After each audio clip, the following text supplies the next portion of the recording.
आरग येथील श्री म्हसोबा देवाची यात्रा उत्साहात संपन्न। हरिभक्त परायण ज्ञानेश्वर माऊली पठाडे महाराज यांच्या कीर्तनात उत्स्फूर्त प्रतिसाद।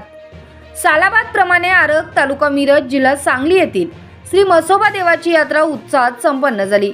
भक्तांच्यासाठी दिवसभर महाप्रसादाचे आयोजन करण्यात आले होते। सकाळी भव्य हातगाडा स्पर्धाही पार पडल्या। सायंकाळी झी टॉकीज वरील मनमंदिर गजर भक्तीचा या कार्यक्रमातील सुप्रसिद्ध युवा कीर्तनकार हरिभक्त परायण ज्ञानेश्वर माऊली पठाडे महाराज यांचे कीर्तन आयोजित करण्यात आले होते। त्यास उत्स्फूर्त असा प्रतिसाद मिळाला। यात्रा संपन्न करण्यासाठी यात्रा समितीचे अध्यक्ष पंढरीनाथ तुकाराम पाटील, उपाध्यक्ष शशिकांत पाटील, सचिव राजाराम नुलके यांच्यासहित यात्रा कमिटीच्या सर्व सदस्यांनी परिश्रम घेतले।